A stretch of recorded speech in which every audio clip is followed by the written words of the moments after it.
for some reason, clients are really stingy when it comes to content. And I think it's because they don't really understand it.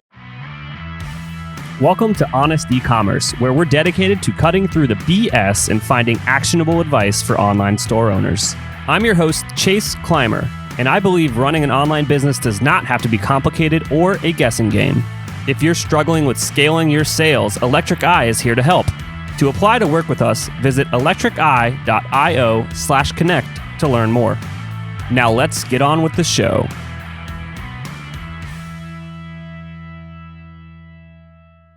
Hey everybody, welcome back to another episode of Honest Ecommerce. I'm your host, Chase Clymer, and today, welcoming to the show from Chinatown, NYC, a good friend of our agency, Rachael Yaeger. She comes from a agency called Human, or maybe an anti-agency. We might get into that a bit here in a second. Her and her co-founder, Michael Ray, started way back in 2013, and they are a creative and technology studio. They're producing awesome stuff. Welcome to the show, Rachael.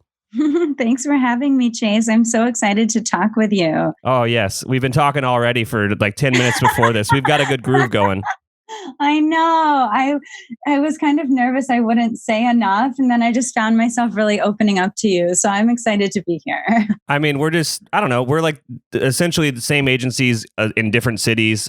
We definitely have a lot of the same values. So it's easy to talk to people that you, I don't know, I'm like drawing a blank on the word I want here. The coffee hasn't kicked in yet. I mean, like-minded individuals. That sounds good. That sounds good. Awesome. So let's go way back to the beginning. 2013, you guys start a shop, and you had mentioned this earlier, like just like us over at our agency, like we don't have a traditional agency background, and you kind of stumbled into creating what's now Human. So let's just talk about that history a bit. Yeah. So just feel free to cut me off if I'm being boring. But my monologue here is that my background's in marketing and I kind of fell into project management. I had started at an agency called Gin Lane, and at the time there was only like 5 of us. So it was really like, okay, these designer people design things and these developer people build things and these things are websites and clients pay us for them. And I kind of just organically got the lay of the land. And I think what was cool about Gin Lane was, you know, curating the right kinds of clients to work with. And then it was just a bunch of people trying to do good work for each other and the clients. So like as a team, really early on in my career, I saw how important it was to like be in the trenches together, because you're not just shipping something for a paycheck, you're shipping something to like make your buddies proud. So I met Michael, my co-founder and a dear friend of mine now. Yeah, way back like over 10 years ago. And we were on all of our same projects together. And what I loved about Michael was like his empathy and compassion. And he never made me feel stupid. I think especially back in like 2009 when web was like super nebulous and like clients thought like some elf in a dark corner was like cranking out code and no one really understood it. Michael was just like, ask anything you want, like trying to find the value, make people see the value in his work. He was like so good at that really early on. So when we started Human, it was really this one foot in front of the other interesting opportunity to do the things we wanted to do in our own way. And I think, you know, both of us don't have a ton of like large corporate experience. I know Mike was at Code and Theory for a little bit, but I never like went to Apple or Google or I never worked at a large agency. So I'm very much homegrown. And I think that intuition has brought us to where we are. And I think, I mean, I try to be diligent about doing postmortems with our clients to figure out what we could have done better and where we're lacking. And I think I have a lot of self-consciousness about like, oh, we're not as buttoned up as other people may be. But then after I work with people, the feedback's usually like, whoa, you know, everything was super heartfelt. And like, this is a really complicated process and you guys did bring your best. And I think being in the field, and you can probably attest to this too, there is really no right way to do anything. And I think with like a larger agency, kind of what we were talking about before, I think that there is probably a lot of cohesion and consistency and time tracking. And what I mean by buttoned up is like, you know, we have 3.5 hours left on this PDP, and, you know, any further revisions will require agency rate of 400 an hour. And I feel like that really almost like roboticism could come with like a larger shop. But I think, I don't know, I feel like I just never wanted clients to feel like I was like funneling them into a process that we do over and over and over again and like churning out work. I feel like we do everything on such a per project basis, and all of our projects are direct results of our founders. So like if our founder is, really trusting and brings the right things to the table, well, then that project is going to go super smoothly and we just end up jamming and creating really good work. And I think scoping a project is all about protecting ourselves and the client, but I also have always wanted to like leave enough wiggle room to have a playground and let mistakes be made in a good way. If something doesn't feel right, if just it shouldn't matter that we're on our last round of revision scope wise. Like it's a fine line because you want to really make something that you're both proud of. But inevitably, I just feel like there's a dance of, we're at this many hours, kind of what feels fair for both of us. So it's largely conversation based. And I really love that about our work. And I think, of course, it has its downside. Like I always talk to my friend John about this, but you wouldn't go into a chef's kitchen and say, hey, this is how I want you to cook my meal. You'd go into a restaurant and you'd be like, oh, I heard these guys make great food. I'm really excited to be here, and kind of let them do their thing. But if you have an allergy or you definitely want a specific meal, you would be heard at that restaurant. So I feel like, a lot of conversation based. And to our little convo, like I think in that way, we almost built the agency because I just didn't want to do things so strictly. And I just imagined, this madman style where like, you have some big founders and then you have a slew of art directors and creative directors. And then you have like account directors and then project managers and then this whole layer. And then you have like the intern in the corner. So I was just like, I don't want to have these layers and layers and layers. I kind of just want to put small teams together who are really good at what they do, and then hopefully get clients that value that work and see what we can make. So humans, we're going on 7 years and we're slowly growing the team.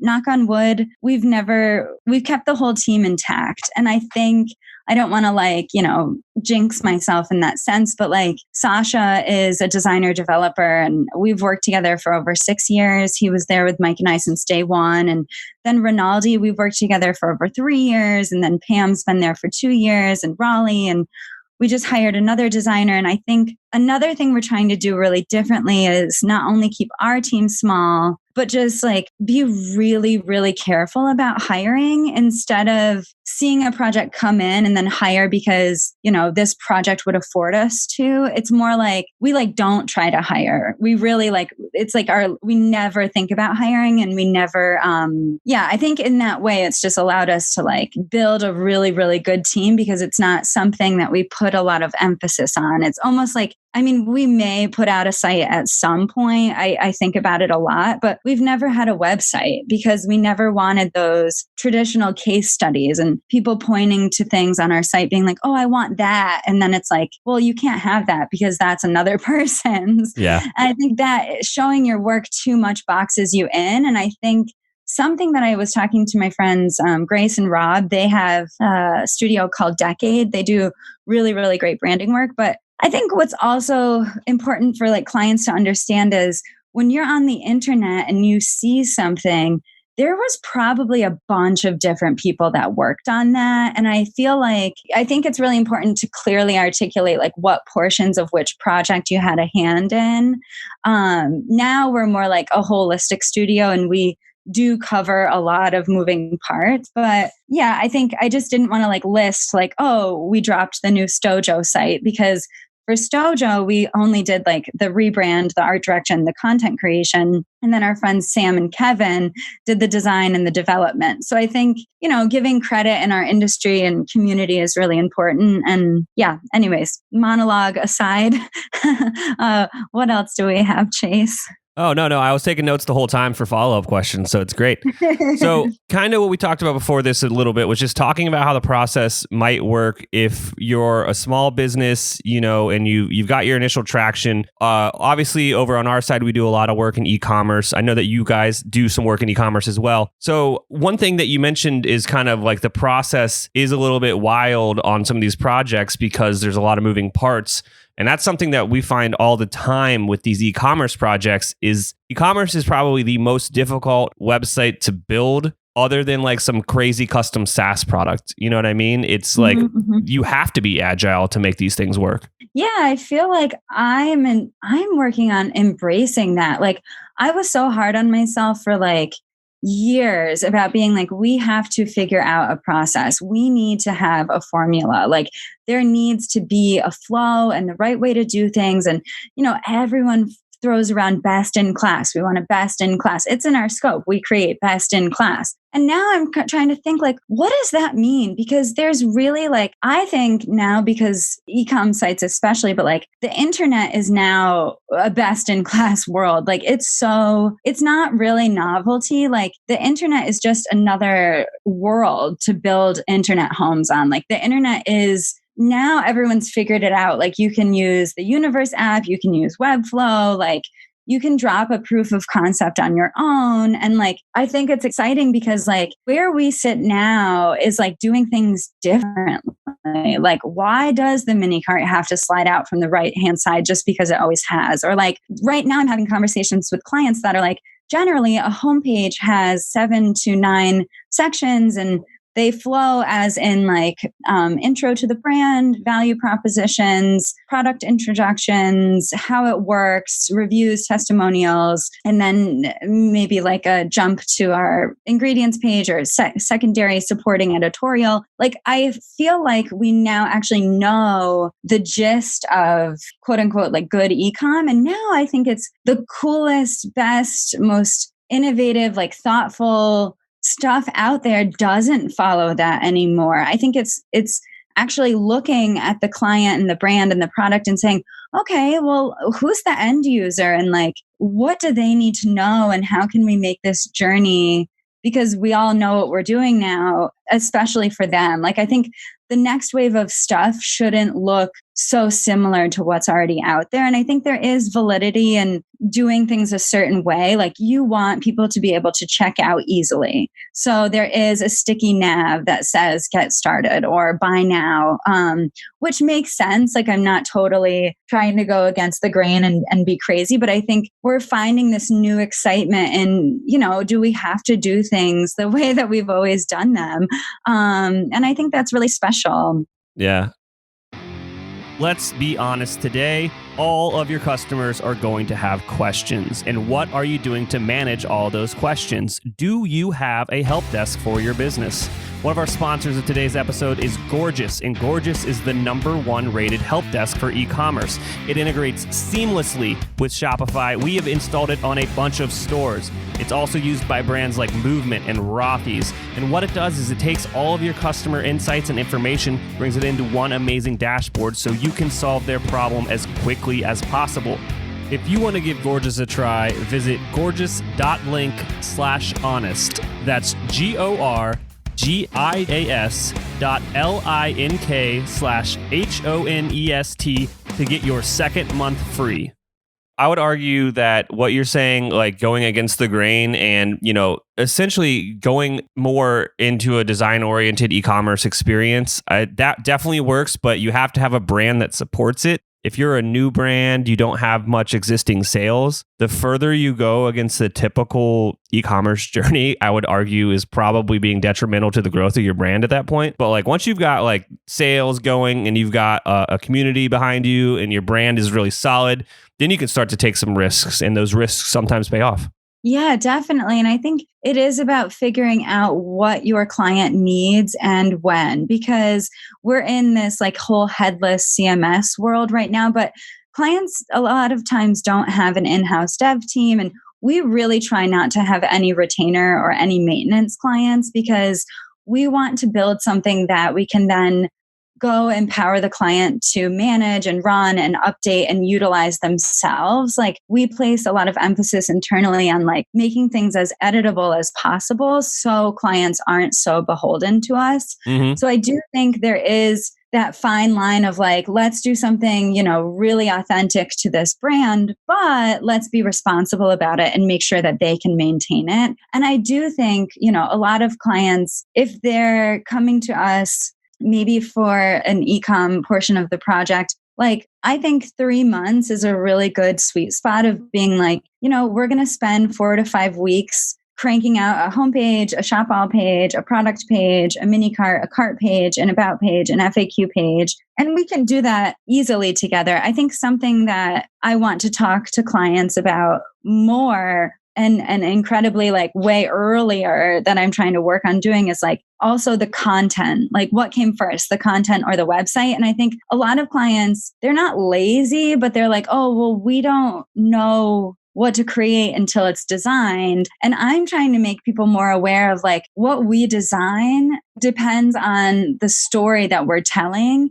And we don't have that story until we discuss like video, animation, photo, copywriting. Like I feel like right now, really pressing a client to invest or do the work of coming to the table with that already done.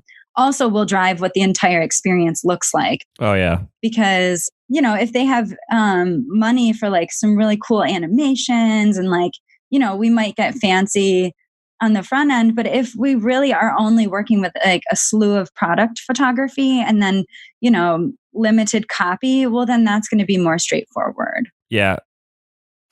This episode is brought to you by Klaviyo. Klaviyo knows modern e-commerce is moving fast. Between email, mobile, and web, it can be hard to keep up with consumers and personalize their experience with your brand. Think of Klaviyo as a central command center for all your digital marketing needs. With email marketing, dynamic website content, social retargeting, SMS automation, and more, you'll take back control of the customer experience and own your business growth. That's why it's trusted by over 30,000 brands like Casemate, Kapari, and Brooklinen. Ready to find out how Klaviyo can help your business grow? Visit klaviyo.com to schedule a demo. That's KLAVIYO.com. So like we get hit up all the time and people will send us a laundry list of websites. First of all, these are sites that probably have hundreds of thousands of dollars invested in them. And it's like, hey, like let's set some expectations here. I know that's not your budget. And then secondly, like the one thing they all have in common is beautiful photography, amazing videography, copy that was tailor-made for the brand. And I go, yeah, we can make a site look just like that if you have content that looks just like that. Like that's the thing. Cause like, again, it's like best practices, all that jazz, best in class, whatever. It's like you make a site that works, that's speedy and quick on e-commerce. If you work with an agency that's been around for a couple years, they probably have something that's going to be great for you.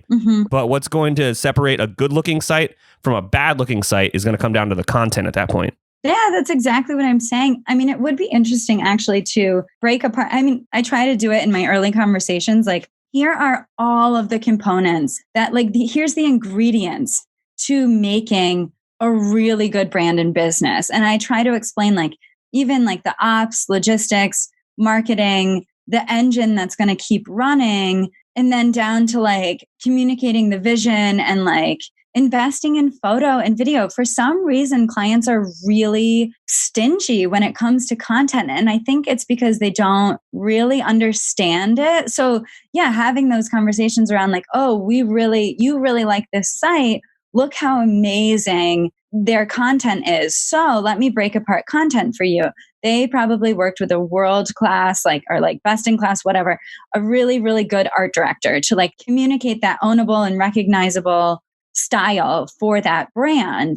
And then they, hand selected the right photographer or videographer to work with that could realize their vision. And then there was casting. Look how much these people mirror the end user that they want. And then context, look at the location, the scouting, really, I don't know, trying to break down what goes into creating that magic for a client, I think sort of helps.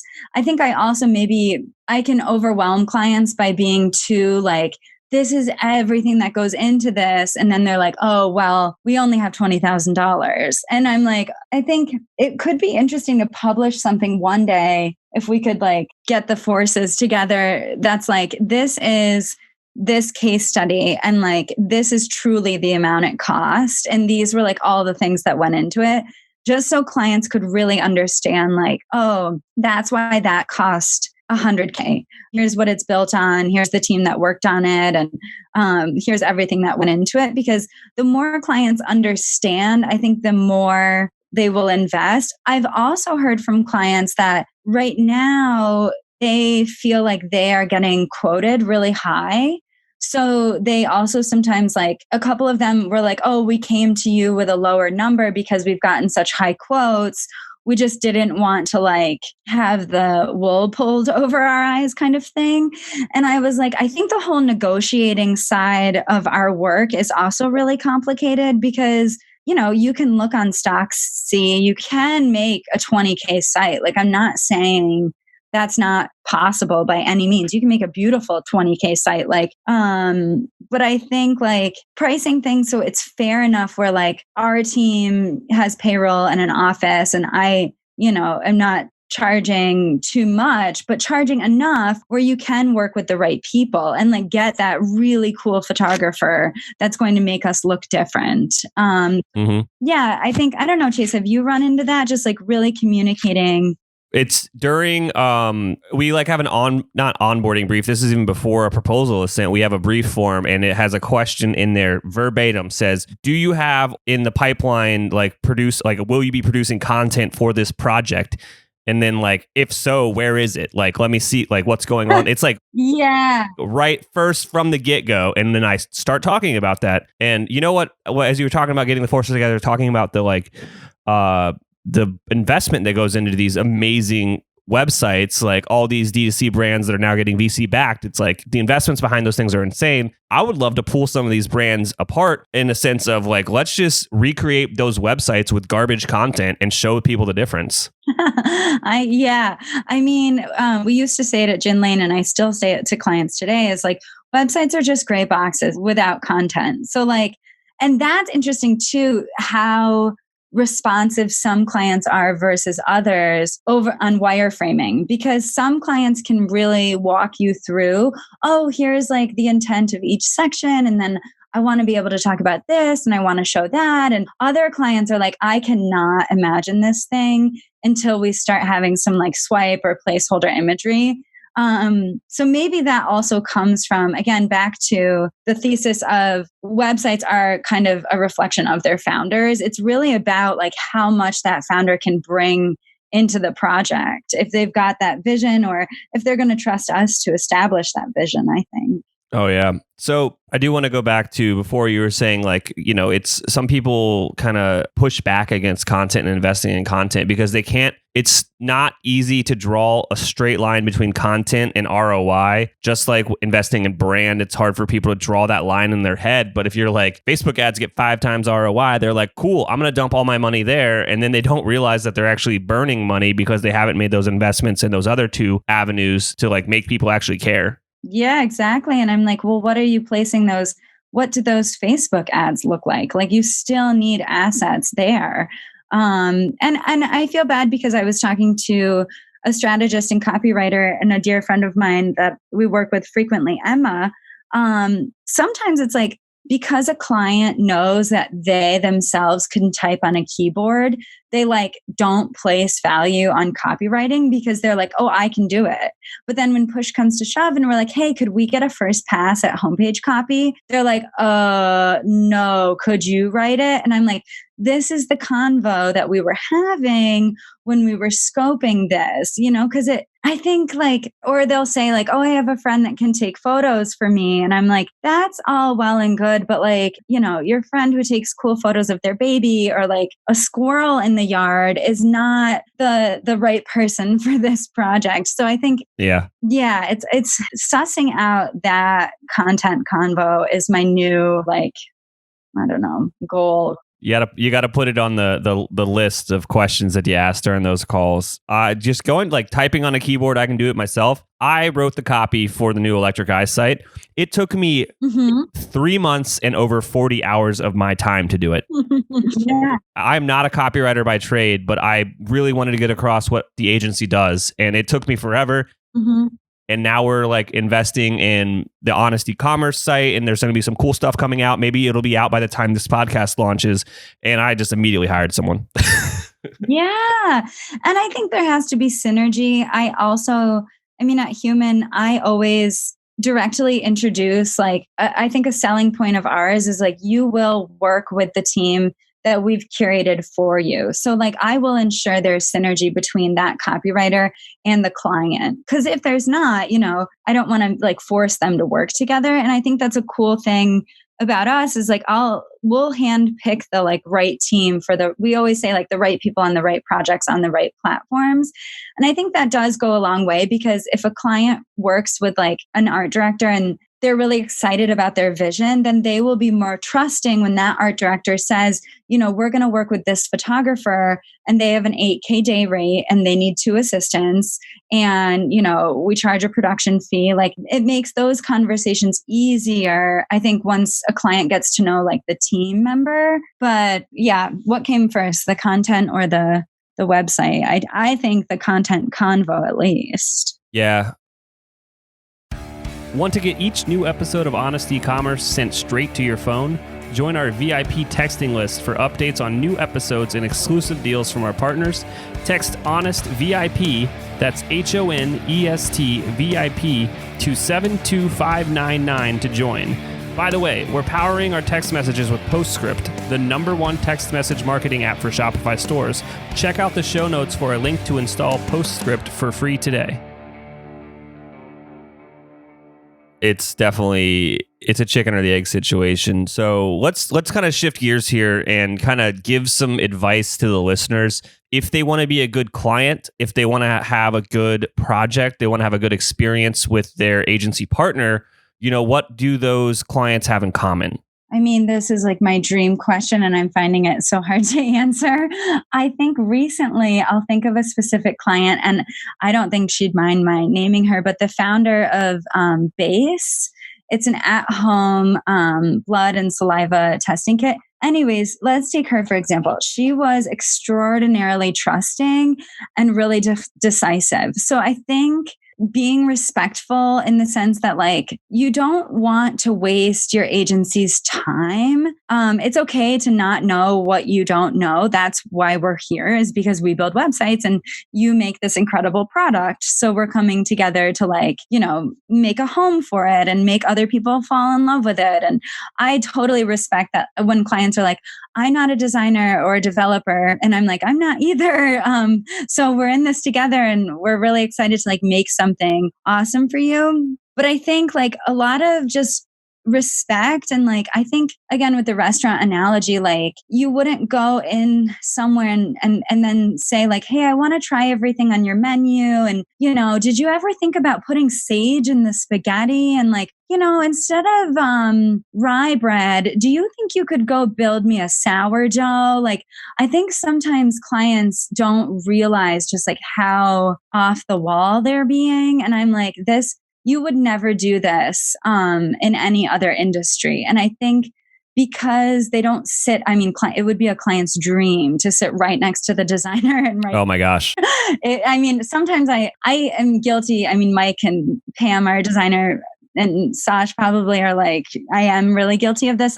I will put a client and make them as involved in the process as my team will allow, because I feel they get to see the level of effort that's going into what they're creating. Because sometimes when you show a client early designs or a staging link or something, they all of a sudden have this autonomy feeling where they're oh, let's change this, shift this, move this, because they for some reason think it's really easy and they can't see the thought and the 10,000 hours that our team member has that allowed them to make that swift decision.